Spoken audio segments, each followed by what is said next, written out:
How does humankind evolve from primitive origins to a glorious planetary destiny? This is the topic that Elisabeth Callahan from California, United States, will cover in the next presentation. Elisabeth serves as the full-time executive director and an instructor of Urantia University Institute, an online school devoted to the in-depth study of the Urantia book. For Elisabeth, one of the great revelations in the Urantia book is the true meaning of personality, an indestructible and eternal pattern of being that comes from the original personality of God. Elisabeth reminds us that every person is endowed with a unique personality pattern that is mysteriously encircled in the infinite being of Universal Father. It is this endowment of divine personality with free will and self-consciousness that provides the means for humans to evolve from primitive levels of life to spirits in the likeness of the one who created all that is. So let's listen to Elisabeth Callahan. Just remember that we will open the chat a few minutes before the presentation ends, so that you may ask your questions. Also, remember to select the language of your preference by pressing the proper option at the center button of your computer or cell phone.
Greetings, brothers and sisters of Urantia.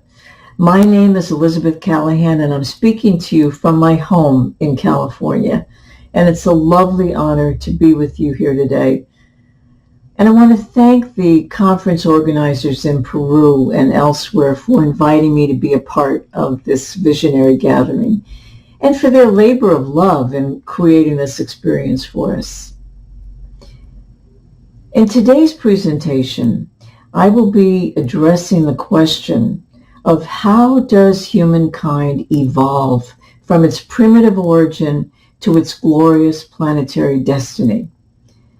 Well, this is a really big question which the Urantia book addresses in many different papers that deal with the evolutionary development of humankind and our planet from the very distant past to the very distant future.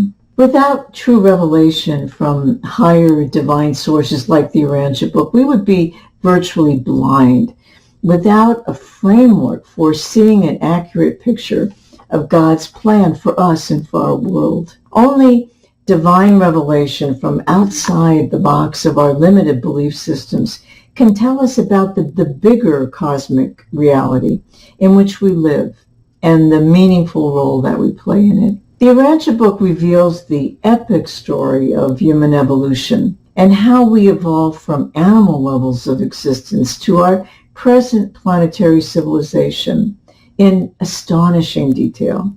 But that's not all. The authors also reveal the glorious planetary destiny that our universe creators have planned for us in the future ages of light and life. And they also give us considerable guidance in the steps that we must take to get there. By the way, this term, the ages of light and life, refers to the progressive stages of development that people in the distant future will undergo in achieving an advanced spiritual planetary civilization. In such an advanced civilization, every person knows that God is love and that every person is a beloved child of God. They do good for all, and they live the truth of the spiritual family of God. To reach this goal, people must increasingly evolve in God consciousness and cosmic consciousness over the next hundreds and thousands of years. In other words, the individual consciousness of people must be elevated and spiritually transformed from the current level of more self-centered, materialistic thinking, acting, feeling, to higher, altruistic, spiritual levels of thinking, feeling, and acting for the good of all. And this has to happen before our civilization can more fully reflect the divine beauty and goodness and love of God. And this idea is based on the axiom that the outer world tends to reflect the inner world of our collective human consciousness. And if we want a better world, we have to become better people. And this actually is the answer to how humankind will evolve toward its glorious planetary destiny.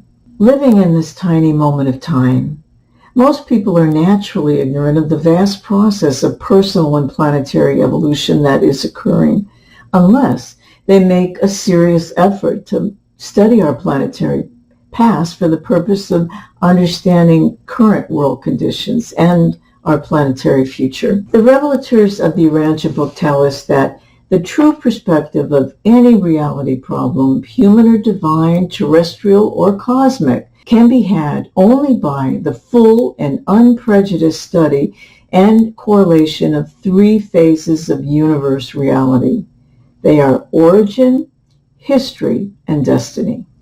And the proper understanding of these three experiential realities affords the basis for a wise estimate of the current status. Therefore, let us use this concept of studying our origins, history, and destiny, including the epical revelations of the life and teachings of Jesus and the Urantia papers, to illuminate the path toward our glorious planetary destiny. So in this presentation, I'll do my best to shed light on three things. First, the meaning and importance of the cosmic evolutionary concept. Two, the profound impact of two major events in humanity's prehistoric past on the evolution of humankind and our planetary civilization today. And third, some of the steps we can take to make progress towards our glorious planetary destiny. So, first, the meaning and importance of the cosmic evolutionary concept. Those who study the Urantia book realize that the concept of evolution is one of the central themes of the Urantia book. We learn that God, the first source and center of all that exists, has a plan for the vast universe that we inhabit. And this plan is basically evolutionary in nature. It began in the eternal past as an idea in the mind of God, like an architect's sketch of a beautiful city. And the plan was initiated by God on purpose in a state of incompletion and imperfection. And it was designed to gradually achieve completion through an evolutionary process of progressive learning, experience, and perfecting that will take trillions of years to accomplish fully. So how does the plan of universe evolution work? Well, we're told that every being and everything in the grand universe is loaded with, first, potentials for growth. Second, an innate drive for perfection. And then third, it's placed in an environment, physical or otherwise, which stimulates and brings about the actualization or expression of all these growth potentials. For example, our pre-human ancestors evolved into modern humans over millions of years from potentials that were in the original life plasm. Another example is the Stone Age culture of 1 million years ago, which gradually evolved into the Bronze Age about 5,000 years ago, and then the Iron Age. And all of these developments led to our modern advanced civilization, which has the capacity to land people on the moon and maybe even Mars. So when you look at the present state of humanity and the world situation, just know that you are only seeing a temporary and imperfect form of expression in a tiny slice of time. You can be certain that they are in a state of constant evolutionary change that is occurring in stages and generally moving in a forward, positive direction of progressive growth into the unimaginably distant future. So let's just stop there for a moment and let me ask you a question. How are you doing with this idea of progressive evolution? Does it make sense to you? Good, good. Well, the reason I'm spending time on this subject is because the evolutionary concept gives us this framework for better understanding humanity's past, present, and future. The Urantia book tells us that before humankind can reach the glorious destiny of light and life, it must go through a long process of progressive development. This process usually occurs over hundreds of thousands of years in 7 successive stages called planetary mortal epochs. And these stages vary in length from planet to planet, but they usually occur in a well-defined order on an average planet, and they always build one upon the other. We don't have time to mention all of them today, but you can study more about them in paper 52 in the Urantia book. These epochs of planetary progress are initiated by celestial personalities who descend to our world from higher levels of the universe for the purpose of revealing more of God's plan to humankind. The celestial enlighteners and uplifters come to evolutionary worlds like ours with a detailed educational plan to teach and guide primitive people in developing increasingly higher forms of planetary civilization and more advanced levels of thinking and spiritual awareness. And the uplifters do this through a series of successive, ever-expanding revelations about the nature of God in the universe and man's place and destiny in it. It's like slowly drawing open the curtain of the cosmic stage, revealing more and more of creation and more of the nature of God and our relationship to God in the universe. Good. Second point, the impact of 2 major events of epic proportions in the prehistoric past that have affected the evolution of humankind and planetary civilization. We learn in the Urantia revelation that our world suffered 2 epic tragedies long ago in the execution of the evolutionary plan for our world. These events profoundly impacted the development of our planetary civilization and the conditions of our world today. One of the celestial authors of the Urantia papers tells us in paper 67, the problems associated with human existence on Urantia are impossible of understanding without a knowledge of certain great epochs of the past, notably the occurrences and consequences of the planetary rebellion. Although this upheaval did not seriously interfere with the progress of organic evolution, it did markedly modify the course of social evolution and of spiritual development. The entire super-physical history of the planet was profoundly influenced by this devastating calamity, the rebellion. Without getting too detailed in explaining these past events, we will shine a light on the first 2 stages of our progressive planetary evolution and briefly describe what happened to disrupt the plan. In stage 1 of God's plan, a celestial ruler called a planetary prince descends from a higher world in the universe to an evolutionary planet like ours for the purpose of establishing a preliminary government and a basic educational system. And this usually happens sometime after the first humans evolve from eons of animal evolution. In the case of our particular world, the planetary prince and his staff arrived around 500,000 years ago.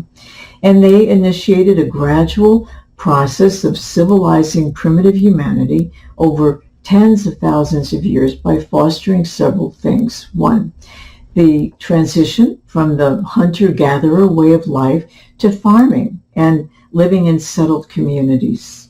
Two, the development of family life, the basic unit of society, and also based on the establishment of equality of the sexes. Three, the slow advancement from tribal rule to the more advanced ideals of national life. Four, the gradual reduction in the amount and the severity of racial struggles and tribal wars. And five, culling out the unfit strains of the early planetary races from the more fit strains of those races.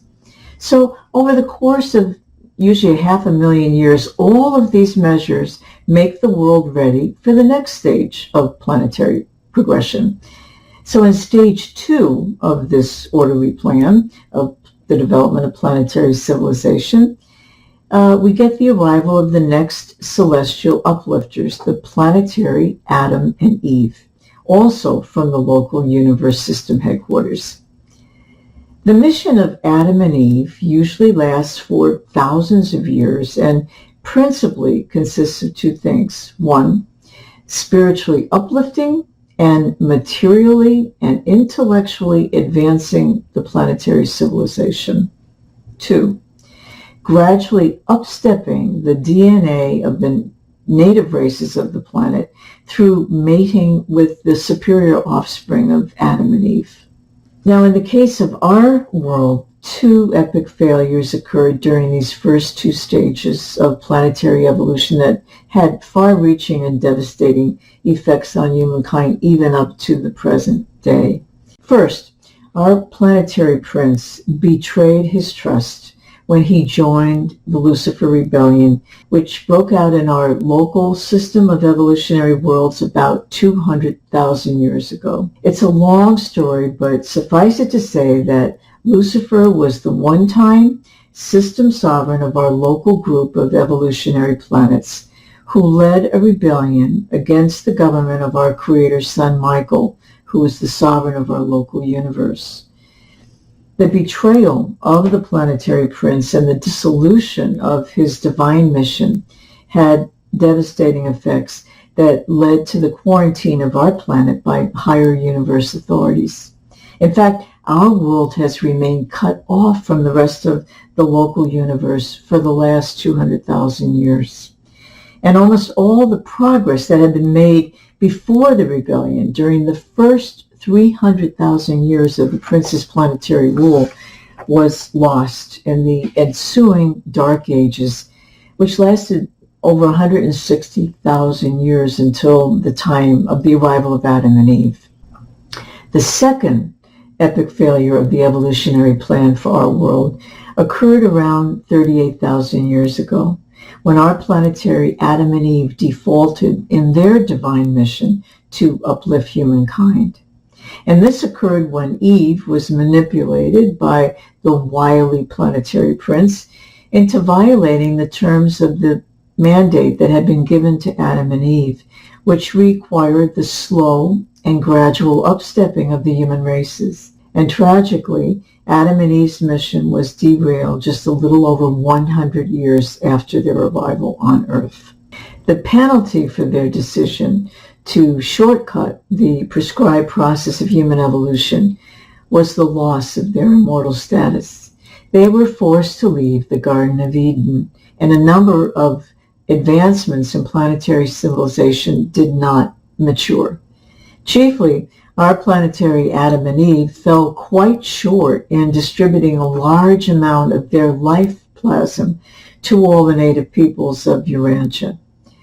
And such a genetic contribution would have significantly boosted the intellectual and spiritual capacity of modern humans. However, the revelators assure us, quote, that the human race has been uplifted despite the immediate consequences of the Adamic default. Although the divine plan of giving the violet race of Adam and Eve to the Urantia peoples miscarried, the mortal races have profited enormously from the limited contribution that Adam and his descendants made to the human races." End quote. So, what is the upshot of the Lucifer rebellion and the default of Adam and Eve?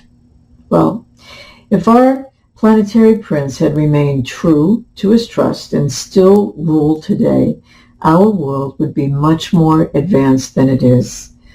All the evolutionary races would have become blended, more or less, and our world would not have struggled so long in barbarism. Equality of the sexes would have been well established, and humankind would be much more spiritually enlightened. Sadly, our world was robbed of the higher civilization that the planetary prince should have established as the foundation for future revelatory missions and planetary progress. With the default of Adam and Eve and their untimely death, our world of Urantia was deprived of high-born celestial rulers who should have established a visible celestial government on Earth to guide the development of civilization and the people of Urantia towards their glorious planetary destiny. Although the effects of the Lucifer rebellion still taint the civilization of our modern world, the revelators are quick to point out that more good has come out of the rebellion than harm. And that is because everyone involved, now and then, has acquired greater wisdom over time about the nature and operation of good and evil in an evolutionary universe, and the sovereign importance placed by our heavenly rulers on allowing free will decision-making by all beings. Despite the continuing repercussions from the aborted mission of Adam and Eve, the revelators wisely remind us that, quote, sin on Urantia did very little to delay biologic evolution, but it did operate to deprive the mortal races of the full benefit of the Adamic inheritance. Sin enormously retards intellectual development, moral growth, social progress, and mass spiritual attainment. But it does not prevent the highest spiritual achievement by any individual who chooses to know God and sincerely do his divine will. You can see the impact of these disruptions in the divine plan, in the uneven social, economic, political, and cultural development of the nations of the modern world. And they can be observed in the political, racial, ethnic, and religious conflicts in almost every society around the world. The celestial authors of the Urantia book tell us some, but not all, of the biggest roadblocks to planetary progress in the following passage. The great handicap confronting Urantia in the matter of attaining the high planetary destiny of light and life is embraced in the problems of disease, degeneracy, war, multicolored races, and multilingualism. And most of these problems would not exist to the degree that they do today were it not for the breakdowns in planetary evolution that occurred in the past. Unfortunately, humanity lacks a true understanding of the root causes of today's problems in the world. However, if we educate people about the real roots of these problems and the true spiritual destiny of humankind, I think we have a better chance of making forward progress on the long road to the ages of light and life. And never forget that we have not been left alone to face our evolutionary maladjustments.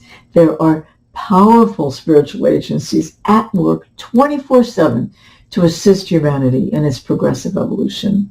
And they are the Spirit of God that indwells every person, and the Spirit of truth of our Creator Son, and the Holy Spirit of our Universe Mother Spirit and her legions of angels here on earth, and the gift of revelation to show us what we would not otherwise see. And finally, the life and teachings of Jesus, which are the foundation of a civilization of light and life. on which grows the mature expression of the living spiritual family of God.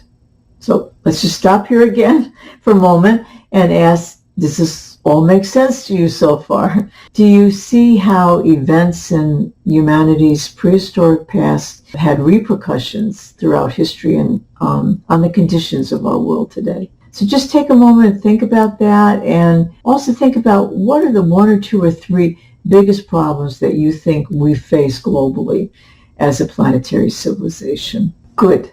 Now let's go on to the final point about the steps that we can take to make progress towards our glorious planetary destiny.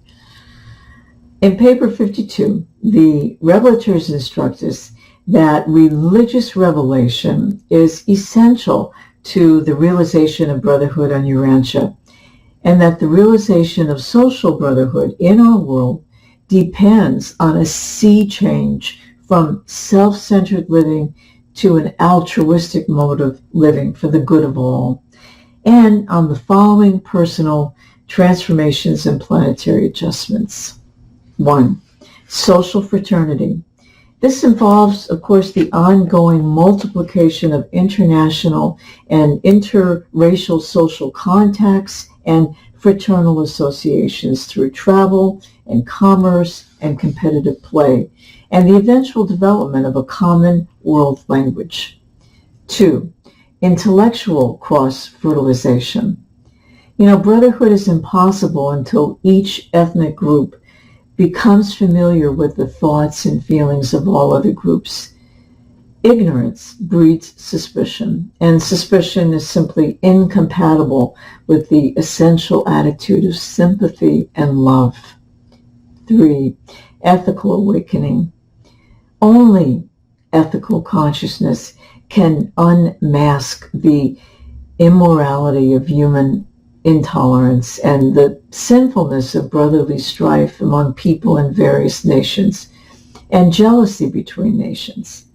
Only moral beings will ever seek for that spiritual insight which is essential to living the golden rule.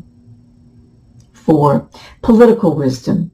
Emotional maturity is essential to self-control and political rule. Only emotional maturity will ensure the substitution of civilized techniques of resolving disputes among nations in the place of the barbarous technique of war, as well as working for the common good of all nations and the promise of a unified world government. 5. Spiritual insight.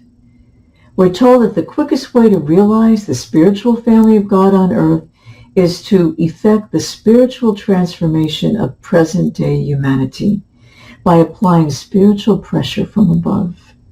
This will augment moral insight, the golden rule, while enhancing the soul capacity of every person to understand and love every other person as their spiritual brother or sister. In closing, permit me to share a few more ideas on how I think we can get to the promised land of light and life. 1. Through interdependent thinking and cooperative action. As we realize the interdependence of life more and more fully, we will keep evolving a wiser and more responsible attitude of interpersonal and global cooperation in solving real-world problems like global warming and disease and social and economic inequities, illiteracy, food scarcity, clean water, political oppression, racism, and misinformation. Take a moment now and think about the wisdom of realizing that we cannot solve world problems with the same belief systems that created the problems in the first place. We need breakthroughs in thinking from outside the conventional box of ideas in order to heal and move forward. And we hope that this conference will spark your individual genius in designing projects that will contribute to the betterment of people and societies, that will move us forward. 2, a mature and patient trust in the unimaginably long process of God's plan for the grand universe.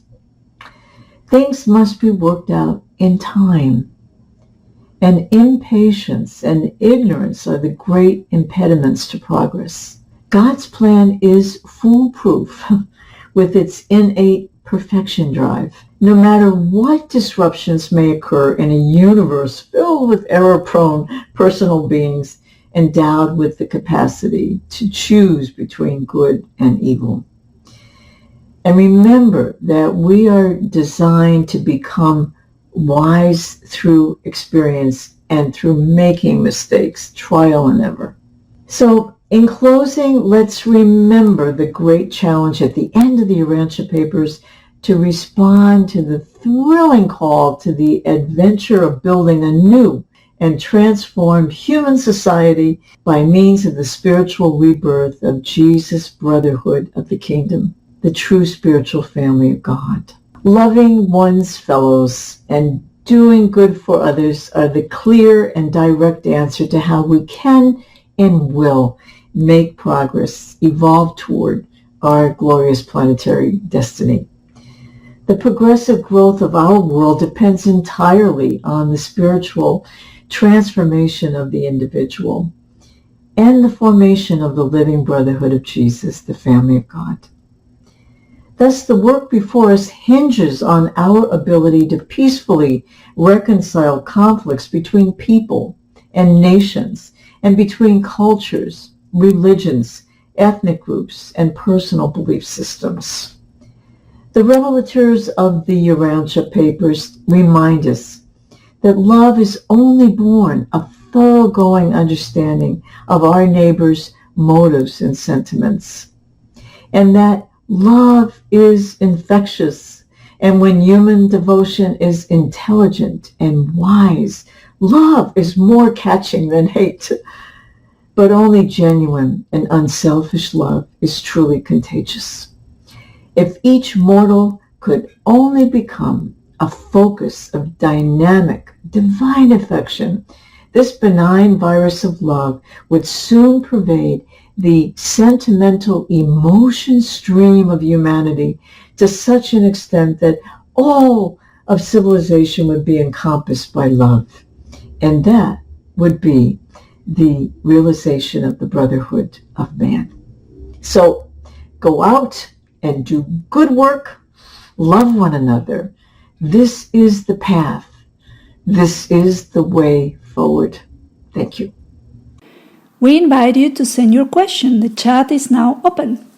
Thank you, Elisabeth, for allowing us to reflect upon the fact that everything that happened in the past has affected the level of evolution in which our planet is. Are there people who nowadays have reached the age of light and life individually? Is it a level of consciousness? This is a question well worth asking and thinking about. You know why? Because it asks us if it's possible to live a life of progressive personal and spiritual growth like Jesus did 2,000 years ago, and perhaps even to achieve a gesture fusion during our mortal lifetime. It's probably relatively rare, but we know it's possible to reach the state of light and life consciousness because Jesus achieved it, as did Enoch and Elisha. We are told in paper 55, section 11, that environmental limitations, even on an isolated and backward world like ours, cannot thwart the personal attainment of the individual mortal, and that Jesus of Nazareth, as a man among men, personally achieved the status of light and life over 1,900 years ago on Urantia. We must never forget that Jesus was fully human, just like us. He had an experienced thought adjuster like we have, just like every person has received since the Spirit of Truth on Pentecost. He lived a rugged human life with countless personal challenges and difficulties.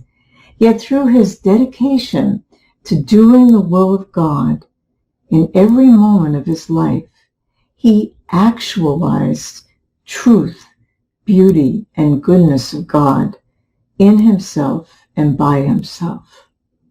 How? By consistently loving others as God loves each of us, and by acting as God would act in his place. He achieved the supreme state of God and cosmic consciousness by his countless moral choices and spiritual decisions, and by maintaining an unbroken state of communion with God.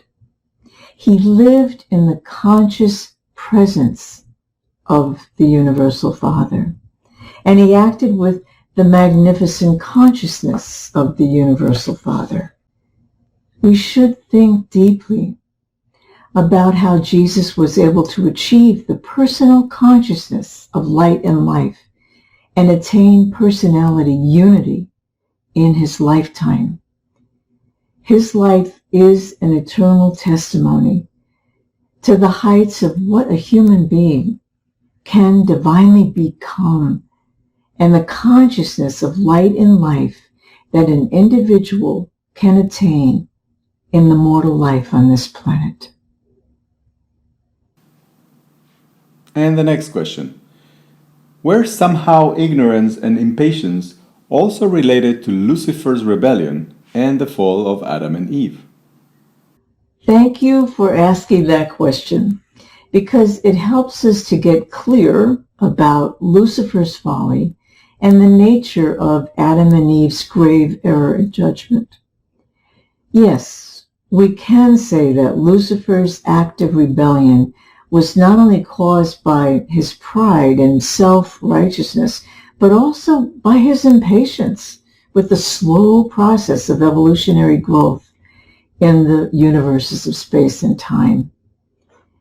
It's hard to claim or to support any claim that Lucifer was ignorant of his crimes, simply because we are told that he was a, quote, brilliant primary Lenonadic son of Nabodon, distinguished for wisdom, sagacity, and efficiency, end quote. It's true to say that he caused his own delusions by thinking that he knew better how to run things than God. However, it is easy to substantiate the claim of Lucifer's pride and impatience. He challenged and condemned the entire plan of mortal ascension created by the Paradise Trinity. He called it a waste of time. In usurping the rightful authority of the Creator Son of the local universe by attempting to take over the government of the local system of Satania with its 607 inhabited worlds at that time, Lucifer was essentially depriving the citizens of those worlds and all the celestial beings associated with them from participating in the long evolutionary struggle to attain light and life, both individually and collectively. This was a massive theft of personal liberty in favor of what's called spurious false liberty. In fact, we are told in the Urantia revelation that most of the liberties which Lucifer sought, he already had. Others he was to receive in the future. All these precious endowments were lost by giving way to impatience and yielding to a desire to possess what one craves now, and to possess it in defiance of all obligation to respect the rights and liberties of all other beings composing the universe of universes. That's in paper 54. In looking at the folly of Adam and Eve, on the other hand, we also see the sin of impatience and, to some degree, ignorance. Adam and Eve were also highly trained in how to conduct their mission by the Melchizedek teachers in the local system. They were even warned about the effects of the Lucifer rebellion and the mischief of Caligastia, the fallen planetary prince of Urantia, before they departed for our world. And even with all their training, they were not prepared for how backwards, confused, and isolated our planet was at the time of their arrival. We are told that they were very discouraged by their failure to make quick progress in improving world conditions. We should keep in mind that the material sons and daughters, the Adams and Eves, are much lower on the celestial personality scale than the Lananandek rulers like Lucifer, and it's understandable that they might be more prone to error. So we can see that it was not difficult for the underhanded Caligastia to manipulate Eve into disobeying the prime directive for their mission.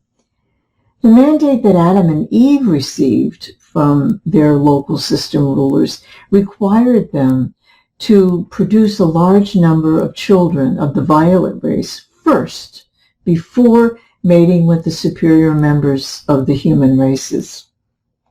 However, Eve was naively seduced through the wily machinations of Caligastia into mating with a member of the Nodites in order to upstep and proliferate the growth of this ancient race. Thus, despite her genuinely good intentions, Eve disobeyed the divine mandate by trying to shortcut the divine plan for gradual evolutionary growth and patience.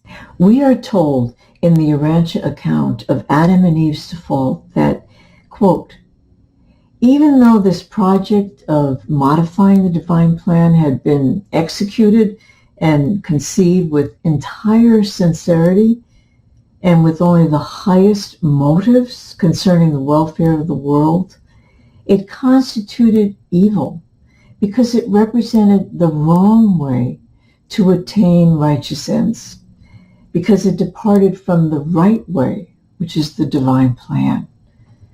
So this serves for all time as a cautionary tale to all of us to be patient and to respect the fact that evolution is a slow, organic process over a very, very long period of time. Thanks for the question. Here's another. Do you think the coronavirus pandemic is the environment helping us to increase the rhythm of this evolutionary process? How is life changing towards this goal? How is life changing towards that goal? This is another very interesting question, because it's asking whether the biological environment itself, including viruses, bacteria, and fungi, has consciousness, and if it's trying to help accelerate the evolutionary process. This question seems to imply that nature can have the intention of disrupting society, thereby causing social change in human beings. Well, while we may speak of viruses and bacteria as having mechanical intelligence, they do not have creative mind from the Mother Spirit, and they certainly do not have willpower, which is strictly a function of self-conscious personality and a gift of the Universal Father. That said, it is proper to speak of the interdependence of all life, of viruses and bacteria, and all manner of plants and animals and humans. All living things exist in a complex web of interacting parts which affect one another.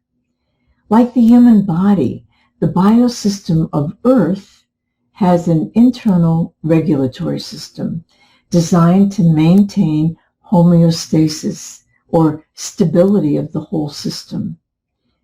But the natural system can break down through external forces and certainly by human action. We are also told that our world is a decimal planet, an experimental planet, and that one of the early experiments of the life carriers went awry. It involved bacteria.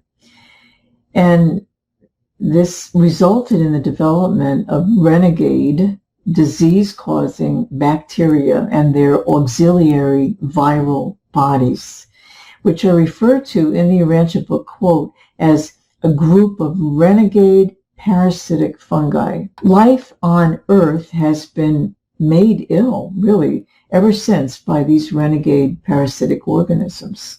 We can consider the SARS virus as one of those. Many of the millions of viruses and bacteria that flourish in the biosystem, even in our own microbiome, are harmless to humans. And they of course, live in our bodies without causing any kind of negative reaction. However, from time to time, some of these renegade parasitic fungi mutate into destructive forms, and they penetrate the human biological defense system, causing illness and sometimes death. So I would say that it is up to humankind to find even better ways to fight these viruses using their own little dirty tricks and techniques. Now more than ever, we are in an evolutionary stage where a pandemic with natural causes can be fought and defeated in a cooperative manner with high technology by the people of all nations. And it would seem likely that the Master Seraphim and other celestial forces would use this outbreak for the higher spiritual purpose of unifying humankind through the cooperative efforts of individuals and nations to help one another. Such an effect could certainly be seen as a stimulus to the evolutionary process towards the first stage of light and life through our collaborative, cooperative efforts. Humankind is affecting the natural world in increasingly dramatic and highly impactful ways due to our large population growth over the last 2 centuries and through our ignorant, self-interested destruction of the environment and our increasing global activities, which allow the rapid transfer of viruses as well as ideas across the biosystem and the web of consciousness. Hopefully, we will learn from our mistakes and from our harmful behaviors, and we will take positive steps to take better care of each other and this beautiful, magnificent biosystem in which we live. Thanks for the question.